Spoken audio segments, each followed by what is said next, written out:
Hi everyone and welcome to part 1 of our outcome-based education wheel series.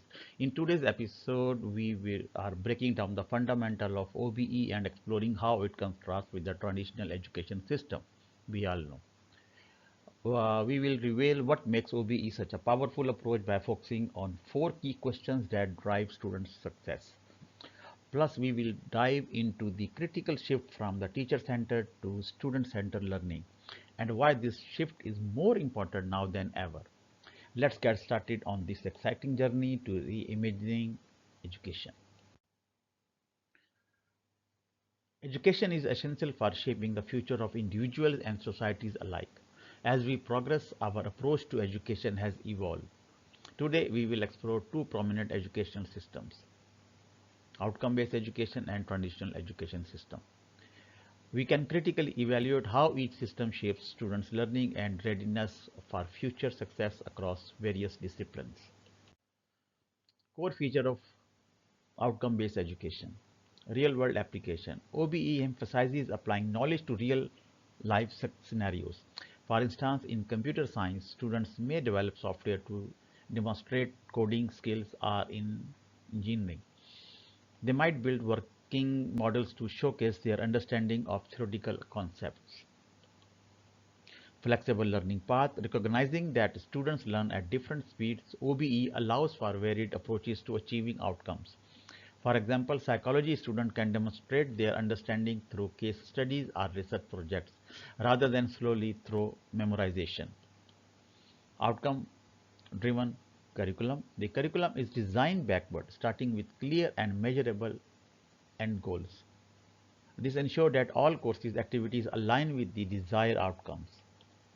Student-centered focus. OBE acknowledges the unique learning journey of each student, providing personalized approaches to meet the same learning outcome. This approach noted critical thinking, problem solving, and communication skills.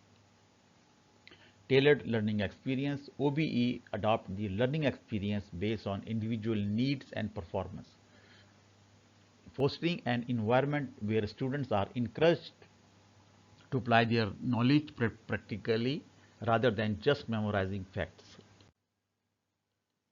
Core feature of the traditional education system focus on content transmission. Knowledge is delivered through structured methods such as lectures, notes, and textbooks, with understanding measured through standardized testing.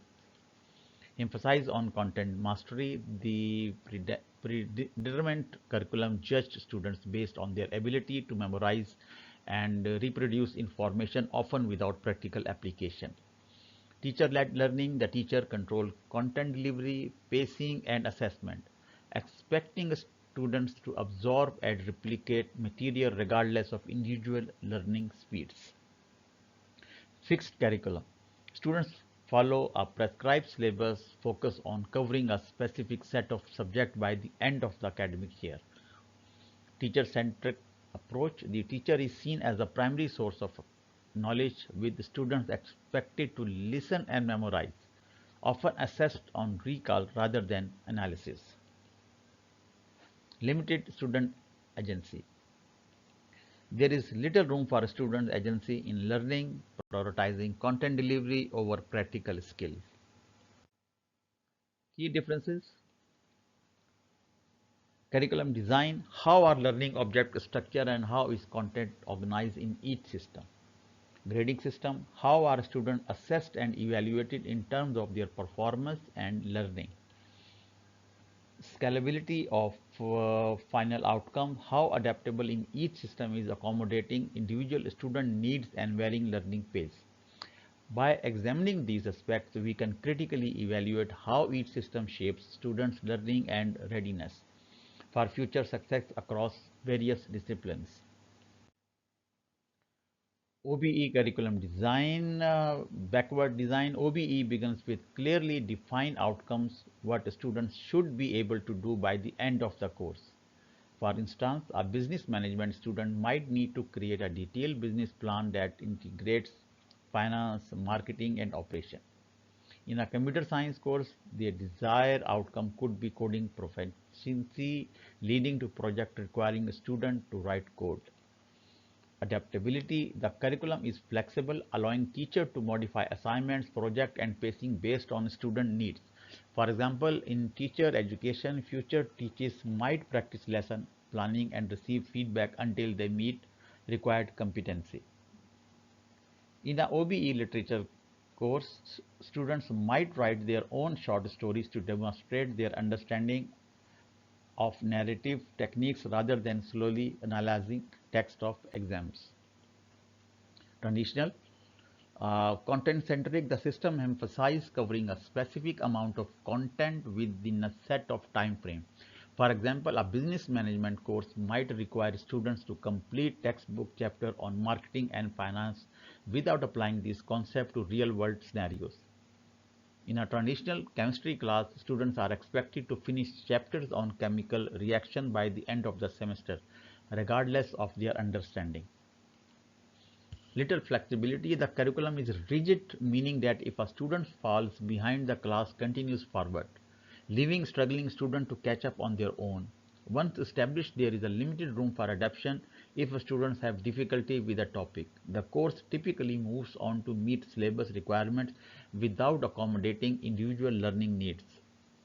In a traditional business management course, students learn about SWOT analysis and Porter's 5 forces through lectures and textbook, tested on their ability to recall this model in an exam rather than applying them to real-world situations. Grading systems, OBE. OBE's grading system focuses on evaluating students based on their ability to demonstrate specific competency or outcome. The emphasis is on practical application and the mastery of skills, ensuring that the students achieve the necessary learning outcome. Even if they do so at the different pace, unlike traditional system, it prioritizes individual progress over comparison with peers. Key features are competence-based evaluation. Students are assessed on their ability to meet specific learning outcome. For example, a psychological student might analyze a case study using psychological theories, or an art student might demonstrate creativity in a project using various materials. Mastery-oriented focus is on achieving predefined standards. Students can revise and improve their work until they reach mastery, rather than being compared to others. Formative assessments. Continuous feedback allows the student to improve their work throughout the course. For instance, a computer science student receives feedback during different stages of a programming project to refine their code. A student revises the project multiple times, incorporating feedback until it meets the required competency. The traditional grading system evaluates students primarily through tests and exams, ranking them based on performance relative to their peers. The focus is often on recall and standardized testing rather than on demonstrating practical skills. Key features are percentage or letter grades. Students receive scores based on total points accumulated from exams and assignments. For example, in a computer science course, a final exam may assess theoretical understanding of algorithm without evaluating practical skills like implementation. Summative assessment grades are primarily based on a few major assessments such as a midterm or final exam, with limited opportunities for continuous improvement or feedback. Scalability of final outcomes. OBE offers a flexible approach, recognizing that students learn at student different paces. It allows for personalized learning, providing remediations for those who struggle and enrichment opportunities for advanced students, ensuring all achieve the desired outcome. Key features are mastery before progression. Students advances only after mastering the current material, ensuring a solid understanding before moving on to more complex topics. Business student mastering financial forecasting before tackling business simulation. Remediation and enrichment. Struggling students receive additional support, while advanced learners are offered more challenging tasks, promoting personalizing learning. Personalized progress. OBE accommodates different learning speeds, allowing students to progress at their own pace with flexible time frames based on mastery rather than set schedules. Explanation. Transitional In the traditional system, students progress based on predefined time frames such as completing an academic year. Advancements occur regardless of whether they have fully mastered the material, potentially leading to gaps in knowledge. Key features are fixed timelines. Students must progress in the same pace, which can disadvantage those needing more time to master material. If they fall behind, they often must catch up independently. Time-based learning. Advancement in dictated by the academic calendars, requiring completion of specific courses. Like theoretical exams, even essential practical skills remain unmet. Time-based benchmark progression is linked to grades or years rather than demonstrated mastery, offering little flexibility for students needing extra help. Time-based bound learning. Students often move on based on each time rather than competency, which can create gaps in understanding that affect future learning. The bottom line is traditional education system is structures, content delivery and memorizing, whereas outcome based is practical skills and competency. Overview of OBE. Objective based education is instructional model where the focus is on defining what learners are expected to achieve by the end of their educational journey. The learning process is built around specific objective or outcome, and teaching assessment methods are tailored to help students meet these expectations. Core focus are outcome driven. What students are expected to achieve at the end of their learning is prioritized over simply covering content. A course in a computer programming may focus on the outcome. Students should be able to write and debug basic Python programs. Everything in the course is aimed to achieve this goal. Learner-centric. OBE shifts focus from what the teacher delivered to what the student actually learned. In a history class, instead of simply covering topics chronologically, the focus might be on whether students can analyze the cause of World War II by using critical skills. Flexible learning. Different students might follow different paths to reach the same outcome. In a biology course, some students may prefer learning through labs, while others prefer multimedia resources, but all must demonstrate their ability to explain the process of photosynthesis. OBE Magic 4 key questions to supercharge learning. OBE prioritize whether students can apply their knowledge and skill effectively in real world situation. What do you want the student to have or be able to do? How can you best help a student achieve it? How will you know what they have achieved? And how do you close the loop? By focusing on these key elements and questions, OBE ensure that education is not just about covering content but about ensuring the students live with the necessary skills and knowledge to succeed in their professional and personal lives. Let's see the question one by one. Question 1. What do you want a student to have or be able to do? This is the foundational question in outcome-based education. In OBE, the focus shifts from the what content is covered to what learners are demonstrate after their learning experience. These are called learning outcomes, and they need to be specific. Outcomes should precisely define what the student should achieve. Measurable. The outcome must be something that can be observed and assessed. Relevant outcomes should align with the program's goals and reflect the competency needed in the field. Achievable outcome must be realistic for a student, ensuring they have the necessary support and resources to attain them. These are the examples, and these are the most towards the reading. So instead of I explain, everything is very clear in these examples. So if you go through, it's good. Number two, how can you best help students achieve it? Once the outcomes are defined, educators focus on designing a curriculum and teaching strategies that align with these outcomes. The goal is to create learning experiences that enable a student to achieve the objectives. Align instruction. All material assignments and activities are directly connected to the outcomes. Active learning techniques like group discussion, role playing, peer teaching, and project based learning engage students actively. Scaffold learning tasks should gradually increase in complexity to help students move from understanding to applying and creating. Differentiated instruction. Different teaching methods should be used to cater to various learning styles. These are again examples and try them. Question number 3. How will you know what they have achieved?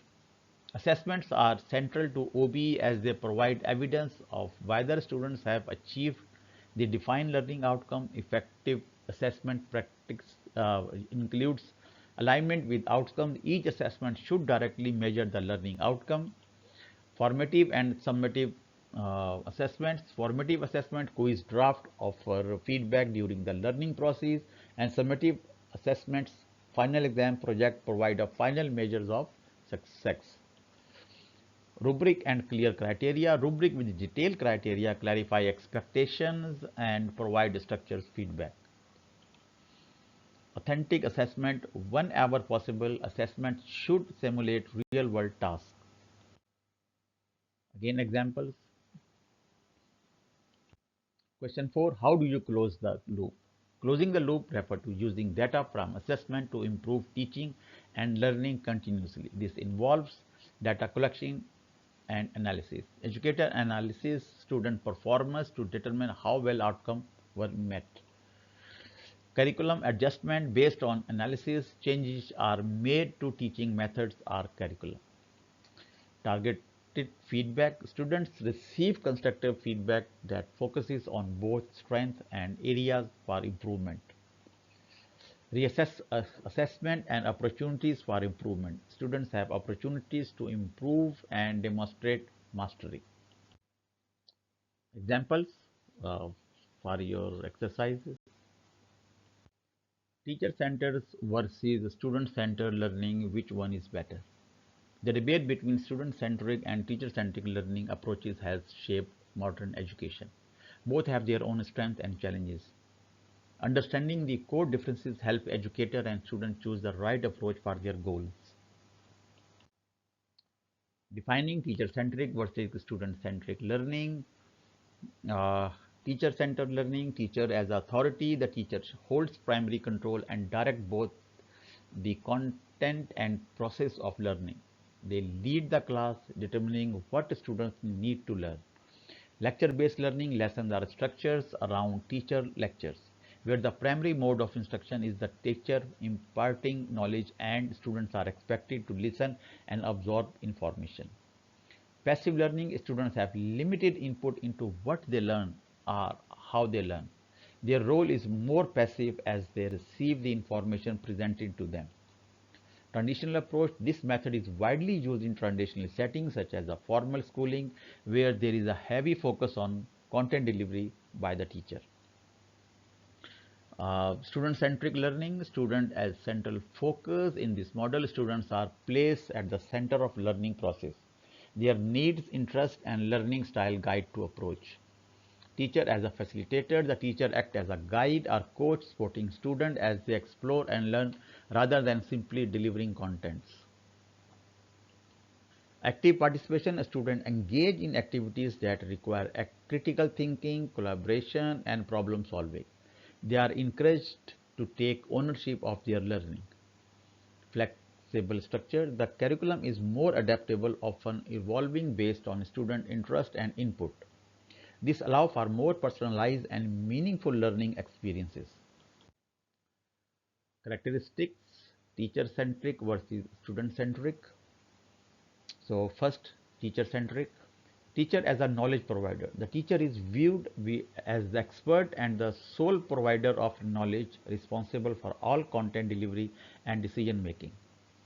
Structures curriculum. The curriculum is predetermined and follows a set structure. Students work through it at a pace set by the teacher. Focus on standardized testing. Assessment in teacher-centric learning primarily involves test and exam that measures how well students retain information. One-way communication. The teacher speaks and students listen. Interaction is limited with fewer opportunities for a student to ask questions or engage actively. Uniform learning pace. The pace is the same for all students regardless of their individual learning needs or preferences. Student-centric. Active student engagement. Students take an active role in their learning through participation in discussion, project and hands-on activities. Adaptable curriculum. The curriculum is flexible with opportunities for a student to influence the topics they study based on their interest. Holistic assessment. Assessment is varied, including projects, portfolios, and presentation that evaluate a wide range of skills beyond just academic knowledge. Interactive communication. There is a strong emphasis on two-way communication between teachers and students, encouraging dialogue and feedback. Differentiating learning phase. Students can progress at their own pace, allowing for personalized instructions that meet their unique learning needs. Advantages: teacher-centric versus student-centric. First, advantages of teacher-centric learning. Efficient for large group. This model works well for large classroom where individualized attention is difficult. Constant content delivery ensured that all students receive the same information, which can be important for standardization. Clear structure. Provide a structured learning environment where content is delivered in a methodological way. Time efficient. Teacher can cover more material in less time, making it ideal for scenarios with strict time constraints. Student-centered learning. Encourage critical thinking. Students develop problem solving and analytical skills through active engagement with the material. Higher engagement. By giving students more control, they are often more invested and motivated in their learning. Personalization. The flexibility of student-centric learning allows the student to pursue topic of interest and learn it ways that suit them best. Collaboration skills. Group work and collaboration helps students develop their social skills, and teamwork revisions are needed.